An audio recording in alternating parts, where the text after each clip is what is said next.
This is Rich. I'll be your TA for 3700. And I'm just going to quickly walk you through how to install the Quartus software on a Mac machine. I'll also be providing these instructions for a Windows machine.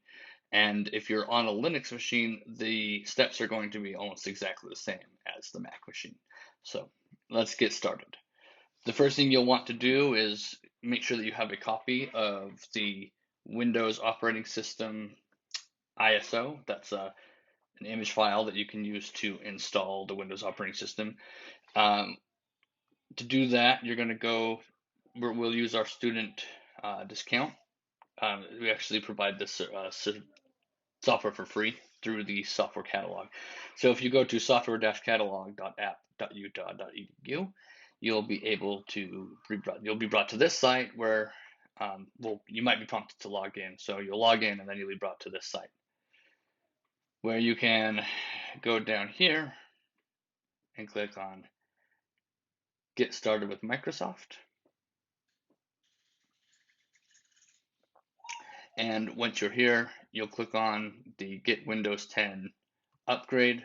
And although it says it's only available for current, or rather, it says it's a Windows 10 upgrade here and upgrade only. Don't worry about that. That's okay. We'll just click on this for now. That takes you to utah.onthehub.com, which if you now click on Start Shopping, will take you to this page where you can choose which version of the software you want to run. I've only tested this on Windows 10, but I don't see any reason why it wouldn't work on Windows 11. Either way, I have already downloaded this, so it will not let me download it again, but I'll show you the process that you'd follow. So you click on the version of the software that you want to install. You'll choose Add to Cart. I'm going to get a notice here. It says that I've already downloaded this product, which I have, and that's okay. But for you, you'll then, once you've added it to your cart, you'll come up to your cart and you'll proceed through the checkout process. What you'll be provided with at the checkout is not actually a copy of the software, but a license for it. So once you have a license, you'll still need to get your hands on an actual ISO, but that's really easy. So if we just go to Google for a minute and just search Windows 10 ISO. If you did Windows 11, then make sure that you're grabbing Windows 11 ISO. And then just select down here where it says download, or sorry, Windows 10 ISO right here. And then you'll select the appropriate edition.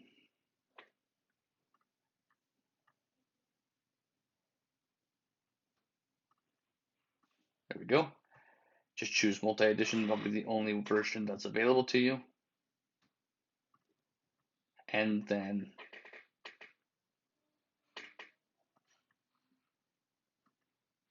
there we go. And then hit confirm.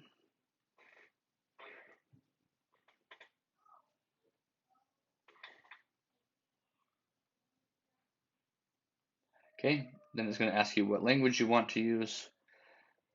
Obviously, we want English. And then we'll choose the 64-bit version. That's important. Make sure you grab the 64-bit, not the 32-bit version. And then we'll save that. Now this is going to take a few minutes to download, so we'll go ahead and just pause the video for a moment and we'll pick it up where we left off. Back, and the Windows 10 ISO has just finished downloading. So we're going to go ahead and hold on to that. That'll just be in my downloads folder. The next step is that we need what's called a hypervisor, or essentially a platform on which we can run a virtual machine. There's lots of them out there. There's VMware Fusion, Parallels. There's others that are more terminal based, but for ours, we're going to use Oracle's VirtualBox. That's free, open source, and fairly powerful. Certainly, it is sufficient for our needs. So we'll just Google search here.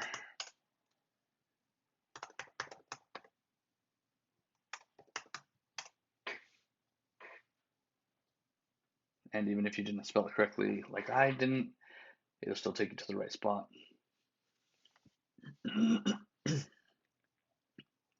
And we'll just click on this great big link here. It says download VirtualBox 6.1. And then you'll choose your correct distribution. If you're on Mac, you'll choose OS X. If you're on Linux, you'll choose the correct Linux distribution for you. There may also be a package through your Linux package manager if you want to go that route, but I definitely recommend grabbing it through the website if you can. So we'll go ahead and choose, in our case, OS X hosts, and we'll save that. Well, let's go ahead and save that. That doesn't take long to save. We'll open that up.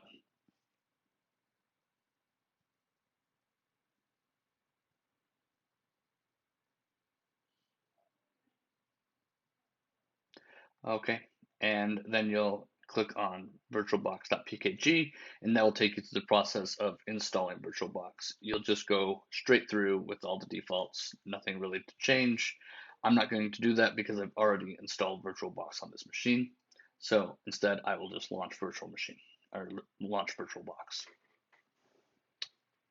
Okay, and that's open. It tells me that a new version has been released. That'll be the one that you have downloaded, so you won't get that message. And then we'll go ahead and click new. And we will choose a name for it. We can call this Windows for Quartus. You can call it anything you like. That's what I'm going to call it, Windows for Quartus. Okay, we're going to select the version of Windows, which is Windows 10. Which they'll have right here, 64-bit. Hit continue. Okay. Give it a decent amount of RAM. How much you give it is really going to depend on how much your machine has available. This machine has, I want to say 16 gigs of RAM. Yep, 16 gigs. So I'm going to give it 4 gigs of RAM. That should be plenty.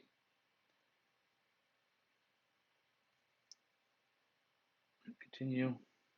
I'm going to go ahead and create a virtual hard disk.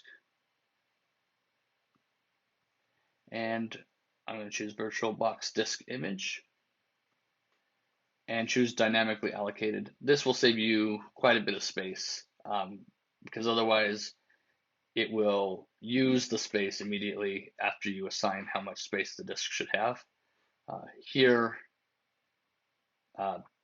if you choose dynamically allocated, it will only use it'll allocate up to the amount of space you provide, but only use it as it's required. And here I can choose the size of the disk. 50 gigs is about right. You can change it. You can add more if you want, but it's kind of up to you and how much space you have on your machine. Again, if it's dynamically allocated, it can use up to 50 gigs, but it won't necessarily use that entire amount. So we go ahead and now we created it. So now we need to mount some installations software so that it knows how to install. Right now, basically, it's an empty machine. So we're going to go to settings and storage, and we're going to click on where it says empty, no disk image file selected. And we are going to click on the disk here and choose a disk file. And we're going to navigate to the disk file that we just downloaded. Yep, right here, okay. And we'll hit OK. And now we can go ahead and hit start.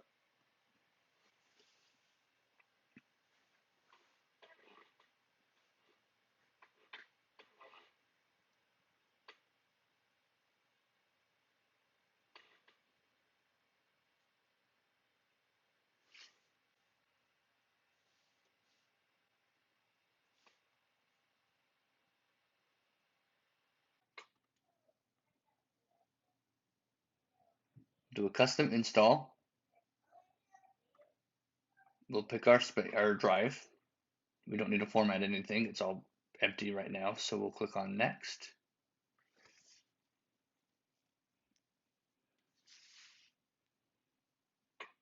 And then we'll just go through the install. Right, so I've just finished installing Windows on my virtual machine. And the next thing that we'll need to do is get VirtualBox extensions on here so that we can get a screen that is visible, as well as the ability to use USB devices. So let's go ahead and do that. On the downloads page, the same place where you downloaded VirtualBox, down here you're going to find the extension pack. Go to click on all supported platforms, and it will allow you then to save this file. Just go ahead and save that. So once you've installed the extension pack, you'll go ahead and find that and just double click on it, and that will allow you to install it. Now I've already installed this, so we don't have any problems. But if you haven't installed it, you'll just go through that install process. Hey everybody, quickly just want to interject here. As I was going through this recording, I was having lots of issues with performance and my keyboard not working, and I realized that I forgot to mention a couple of other settings. So first of all, when you launch VirtualBox Manager and it asks you, if you're on a Mac, it'll ask you if you want, it'll ask you to enable accessibility and input monitoring settings. Typically, we would go ahead and accept that and go through the process and input that. Instead, click deny. I don't know why VirtualBox requests that, but it actually causes more problems than it solves. So go ahead and click, if that comes up, prompts you for accessibility options, just click deny. That'll help you a lot. The other thing that you'll want to do is, we talked about under system how you can add RAM. You can also, under processors, you'll want to add more than one CPU. Preferably 4 is a good amount, not less than 2. So I just wanted to go ahead and put that little aside.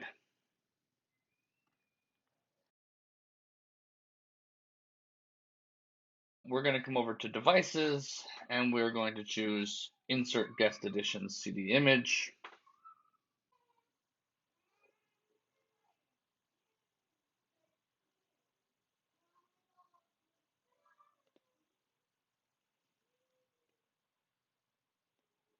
Okay, I'm going to log in.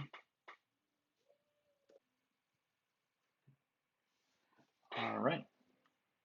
And because we selected the insert guest editions CD drive that we'll find if we click on this PC, and right here, CD drive virtual guest editions, and if we open that up and select VirtualBox Windows Editions, and we can run through this installer. I've already installed them, which is why my screen is scaled nicely. But you'll want to go ahead and hit yes on that and go through the install process. And after you go through the install process, if the screen still looks if it still looks too small, go up to View and choose Virtual Screen and change your scale to 200% auto scaled output. Or you can mess with these settings if something looks better to you. Okay. So now that we have that out of the way, we need to install Quartus.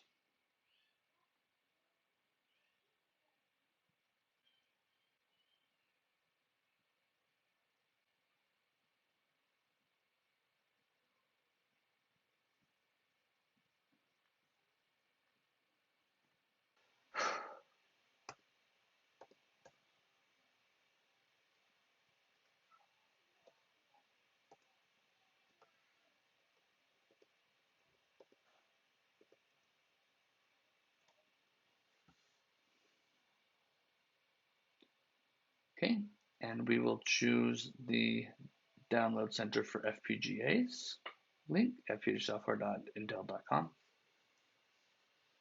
And we will select our edition, and we'll change that to Lite, and we will download for Windows. A quick aside here, there is a Linux version. If you install that, if you decide not to do the virtual machine and get Windows and everything, you're on Linux and you are comfortable with command line tools, there is a Linux version, but there is no GUI. It's just a suite of command line tools. If you're happy with that and you're comfortable with that, but you'll have to learn how to use those. I don't know them and won't be able to help you. So I definitely recommend not going to Linux option, but going with the virtual machine and Windows option. Now we're going to install Quartus Prime. We'll download it. It's going to take a minute. It's a large file.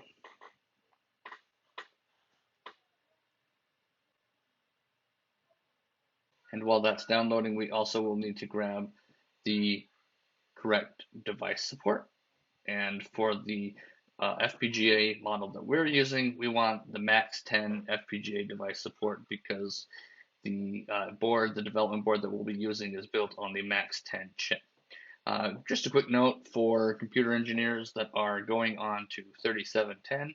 When you get to 3710, you'll also need to download the Cyclone 5 device support. So if you plan on doing that, you might just download that now.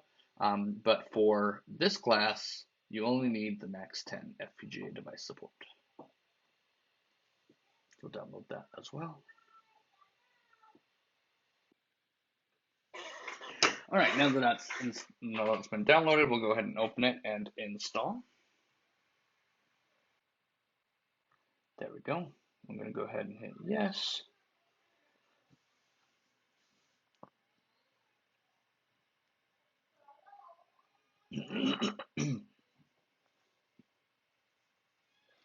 All right, and we'll go through the install process here. Accept the agreement. Choose your installation directory. I usually leave it at default, but you can change it if you want. Okay, and you'll notice that because we saved the device support file in the same directory as the installer, it has picked up that device there and asked us if we want to install that as well. We will go ahead and hit yes. We want to install that as well. And we'll go ahead and go through that. Okay, it's going to take a few minutes to install, and once it's done, we will have a running Quartus on Windows. We'll have Quartus running on Windows. Once Quartus is finished installing, we'll be brought to this window where we can choose to launch Quartus Lite. I'm not going to do that right now. You can choose whether or not you want shortcuts on your desktop, but the most important thing is to make sure that you launch the USB Blaster 2 driver installation. If you don't do that, it's a little bit of a pain to get it installed later. So try to remember, just check that, leave it checked as the final step, and go ahead and hit finish.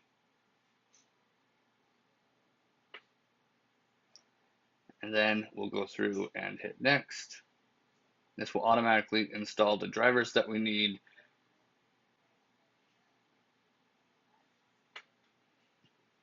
And there we have it. Okay, so now we can launch Quartus.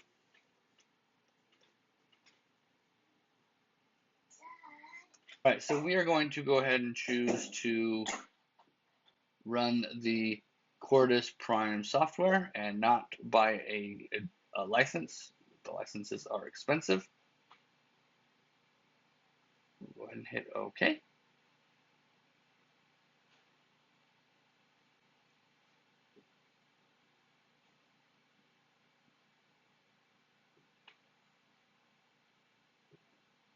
And at this point, we will be brought to here.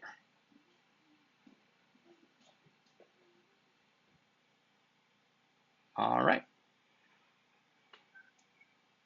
And that is it for this video series.